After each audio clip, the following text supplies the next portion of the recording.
Possible না 127, just only একবার one time use, একবারই ট্রাই করছি রোডে 127, এরপরে আমি আর ট্রাই করিনি। আসলে ইচ্ছা থাকলে উপায় হয়, পর্দা করে সুন্দরভাবে রাইড করলে এটা অবশ্যই পসিবল।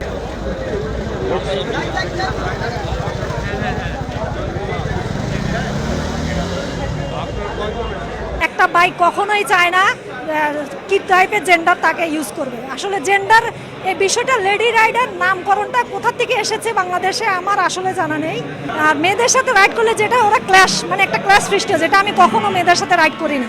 আমি অলওয়েজ 2017-তে আমি সাজে গিয়েছি ছেলেদের সাথেই।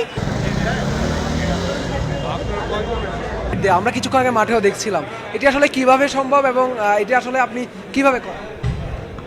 এটা আসলে আমি যখন যে জিক্সার নিয়েছি 2018-19-এর দিকে, তখনই আমি মাইন্ড সেট আপ করে ফেলছি আমি যদি সম্ভব হয় কোনো না কোনো রাস্তা আল্লাহ বের করে দিবে, আমি বোরখা পরেই স্টার্ট করেছি। এর মধ্যে কিছুটা আমার বোরখা কিছুটা কাস্টমাইজ করতে হয়েছে, যেটা কুচি বা ঘের বেশি, দেন এটাকে আমি কাস্টমাইজ করে আমি চালিয়েছি। প্রথম অবস্থায় একটু দেখেছি এটা কোথাও চাকার সাথে বাজে কিনা বা চেনের সাথে কোনো সমস্যা সৃষ্টি হয় কিনা। আল্লাহ আলহামদুলিল্লাহ এর টাইপের কোনো সমস্যা সৃষ্টি হয়নি। আসলে ইচ্ছা থাকলে উপায় হয়, পর্দা করে সুন্দরভাবে রাইড করলে এটা অবশ্যই পসিবল। এখানে ইম্পসিবল, বোরকা পরে কীভাবে পসিবল না রাইড করা, এটা এইসব ধারণা সম্পূর্ণ ভুল। ইচ্ছা থাকলে আল্লাহ উপায় অবশ্যই বের করে দেবে আপনাকে। আচ্ছা, আপনাকে দেখলাম এখানে সবাই চিনছে, কি নামে চিনে এবং কেন কিভাবে চিনে? এটা আসলে চিনে নর্মালি, আমি আসলে অনেক আগে থেকে মোটামুটি লং ওয়েতে 2017-18 থেকে মোটামুটি আমি আসলে আমার কোনো ইউটিউব কিংবা চ্যানেল এই টাইপের কোনো কিছুই নেই। পাবলিসিটির মধ্যে যাওয়াটা আমি কখনোই পছন্দ করিনি। আমি রিয়েল রাইডটাই পছন্দ করেছি। তো এই ক্ষেত্রে যাদের সাথে রাইড করেছি ওরাই হয়তো এইভাবে চিনতে পেরেছে। এই আমার অনুপ্রেরণা বলতে, আমি পাবলিক ট্রান্সপোর্টে অনেক কিছু ফেস করতে হয়েছে আমাকে। আমি না, শুধু প্রতিটা মেয়ে বা আমাদের দেশের, আমাদের আসলে পাবলিক ট্রান্সপোর্টে আমাদের মেয়েদের অনেক হ্যারেজ হতে হয়, এটা স্বাভাবিক। কারণ আমাদের বাংলাদেশের মতো জায়গায় মেয়েদের জন্য আলাদা সিট বরাদ্দ থাকা সত্ত্বেও আমরা এটা থেকে বঞ্চিত। এটা একদম কালচার হয়ে দাঁড়িয়েছে। কোয়ালিটি সম্পন্ন আন্তর্জাতিক মানের CMT 500W CSRM committed for better still। এখন সেই প্রেক্ষিতে চিন্তা করলে আসলে আমরা অনেক সমস্যার সম্মুখীন হই, যার কারণে আমরা মেয়েদের উচিত নিজের সেফটি, নিজের পছন্দ অনুযায়ী বাইক কিংবা স্কুটিতে শিফট করা। আসলে এটার ওয়ার্ডের মিনিংস আমার কাছে নেই, কারণ একটা বাইক কখনোই চায় না কি টাইপের জেন্ডার তাকে ইউজ করবে। আসলে জেন্ডার এই বিষয়টা, লেডি রাইডার নামকরণটা কোথা থেকে এসেছে বাংলাদেশে আমার আসলে জানা নেই।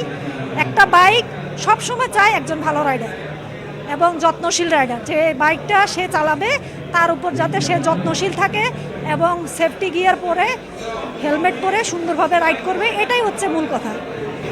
আচ্ছা, বলছিলাম যে আপনি জব করেন, জবের পাশাপাশি আপনি কিভাবে বাইক রাইডের সময়টা বের করেন? শুক্র শনি, আর যদি সময় পাই মানে আরেকটা দিন গুছিয়ে দেন 3টা দিনে কাভার করতে চাই। আর ঢাকা লং রোডে যেতে হলে তো 2 দিনে আসলে সম্ভব না সব কিছু ট্যুর করা, দেখা।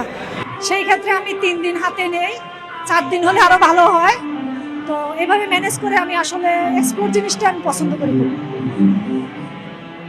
কারণ আল্লাহ সৃষ্টি অনেক সুন্দর, আল্লাহ সৃষ্টিকে দেখা বিশাল একটা নিয়ামত।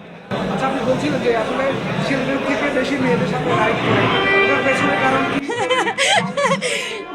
এটা অ্যাকচুয়ালি ছেলেরা খুবই ভালো, ছেলেরা সবসময় কেয়ার করে আপনাকে সেফটিভাবে বাসা থেকে নিবে এবং সেফটিভাবে বাসায় পৌঁছায় দিবে। আর মেয়েদের সাথে রাইড করলে যেটা ওরা ক্লাশ, মানে একটা ক্লাশ সৃষ্টি, যেটা আমি কখনো মেয়েদের সাথে রাইড করি না। আমি অলওয়েজ 2017-তে আমি সাজে গিয়েছি ছেলেদের সাথেই, আবার সুন্দরভাবে ব্যাক করেছি আলহামদুলিল্লাহ। তারপর থেকে আমার স্টার্ট হয় লং ট্যুর। আচ্ছা, এই যে আপনি বিভিন্ন জায়গায় রাইড করেন বা বাইক চালান, এটা নিয়ে ফ্যামিলিতে আসলে কি বলো বা ওদের কি মতামত? ফ্যামিলিতে প্রথম অবস্থায় একটু ফেস করতে হয়েছে, যখন আমি সুন্দরভাবে সেফটিভাবে আবার ব্যাক করেছি, তারপরের থেকে ইনশাল্লাহ আর প্রবলেম হয়নি। তখন একটা ফেথ চলে আসছে যে সে পারবে। প্রথম অবস্থায় ভয় থাকে, এটা ছেলেদের ক্ষেত্রে হয়, শুধু মেয়ে না। এটা একজন ছেলের কাছ থেকেও একটা মা যখন একটা ছেলে যখন রাইডে বের হয়, তার মা তার জন্য চিন্তা করে, এটাই স্বাভাবিক। আপনি এখন কোন বাইকটা চালান এবং সেটি নিয়ে যদি বলেন? সুজুকি মনোটন আমি 2018-তে নিয়েছি। এটা অ্যাকচুয়ালি আমি কি বলবো, এটা কত হাজার, 55 ক্রস, 56 অলমোস্ট 56,000। আচ্ছা, এই যে আজকে সুজুকি নতুন আরো কিছু বাইক আসবে, এটা নিয়ে আপনি কি বলবেন? ইচ্ছে আছে ফিউচারে নেওয়া, এখন দেখা যাক আল্লাহ কি রাখছে কপালে। সব কিছু তো অগ্রিম বলা যায় না, আল্লাহর ইচ্ছা থাকতে হবে। বোরকাপুরে তো এত পসিবল না, 127 জাস্ট অনলি একবার, ওয়ান টাইম ইউজ, একবারই ট্রাই করছি মা রোডে 127, এরপরে আমি আর ট্রাই করিনি। দুর্ঘটনার শিকার হয়েছেন কিনা? হ্যাঁ, হালকা পাতলা পড়েছি, এটা সত্যি, হাঁটু ছিলছে, রাস্তায় উঠে আবার দাঁড়িয়েছি, হেল্প করছে রাস্তার মানুষ উঠে বাইক উঠানোর জন্য, এরকম হয়েছে অনেক টুকটাক। সবশেষ নারী যারা বাইক রাইডার আছে তাদের উদ্দেশ্যে কি বলবেন? তাদের জন্য বলা একটাই, সেফটিভাবে রাইড করতে হবে, হেলমেট পরে, হাতে গ্লোভস পরে, ভালো হেলমেট, ভালো মানের, দেন ফ্যামিলিকে ম্যানেজ করে যদি সম্ভব হয় ঢাকা সিটির বাইরে গিয়ে আল্লাহ সৃষ্টিকে দেখার জন্য সবাই প্রতি একটা আন্তরিক শুভকামনা রইল, যাতে করে আল্লাহ সৃষ্টিকে অন্তত দেখার সুযোগ সবাই পায়।